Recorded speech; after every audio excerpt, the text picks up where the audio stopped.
All right, not sure what happened with our video feed there, but we're just going to pick up in chapter 6. We're going to finish out that chapter starting in verse 10 of chapter 6 of the book of Luke. And after looking around at them all, he said to them, "Stretch out your hand," or said to him, "Stretch out your hand." And he did so, and his hand was restored. But they were filled with fury and discussed with one another what they might do to Jesus. In these days he went out to the mountain to pray, and all night he continued in prayer to God.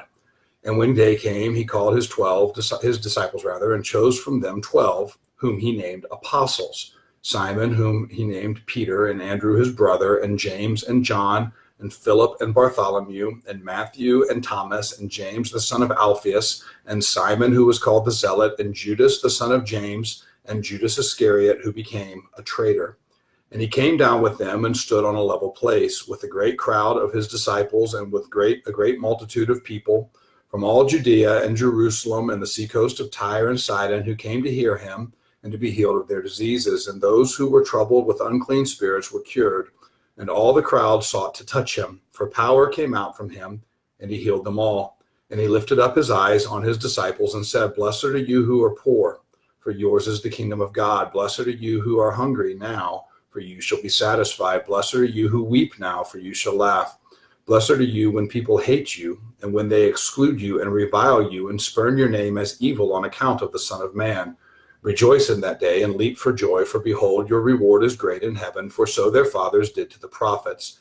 But woe to you who are rich, for you have received your consolation. Woe to you who are full now, for you shall be hungry. Woe to you who laugh now, for you shall mourn and weep. Woe to you when all people speak well of you, for so their fathers did to the false prophets. But I say to you who hear, love your enemies, do good to those who hate you, bless those who curse you, pray for those who abuse you. To one who strikes you on the cheek, offer the other also, and from one who takes away your cloak, do not withhold your tunic either. Give to everyone who begs from you, and from one who takes away your goods, do not demand them back. And as you wish that others would do to you, do so to them. If you love those who love you, what benefit is that to you? For even sinners love those who love them. But if you do good to those who do good to you, what benefit is that to you? For even sinners do the same.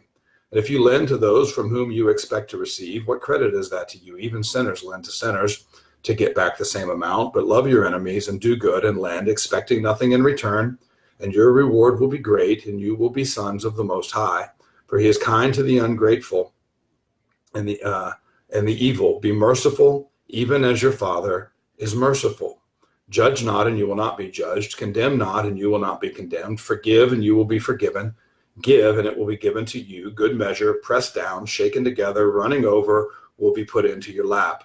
For with the measure you use, it will be measured back to you. He also told them a parable. Can a blind man lead a blind man? Will they not both fall into a pit? A disciple is not above his teacher, but everyone, when he is fully trained, will be like his teacher. Why do you see the speck that is in your brother's eye, but do not notice the log that is in your own eye? How can you say to your brother, "Brother, let me take out the speck that is in your eye," when you yourself do not see the log that is in your own eye? You hypocrite, first take the log out of your own eye, and then you will see clearly to take out the speck that is in your brother's eye. That is not a command to not point out sin and address it and help others. It's a command to deal with sin in your own life and not be a hypocrite when you do it. For no good tree bears bad fruit, nor again does a bad tree bear good fruit, for each tree is known by its own fruit. For figs are not gathered from thorn bushes, nor are grapes picked from a bramble bush. The good person out of the good treasure of his heart produces good, and the evil person out of his evil treasure produces evil. For out of the abundance of the heart his mouth speaks. Why do you call me Lord, Lord, and do not what I tell you? Everyone who comes to me and hears my words and does them, I will show you what he is like. He is like a man building a house who dug deep and laid the foundation on the rock. And when the flood arose, the stream broke against that house and could not shake it because it had been well built. But the one who hears and does not do them is like a man who built his house on the ground without a foundation. When the stream broke against it, immediately it fell, and the ruin of that house was great. So there you go.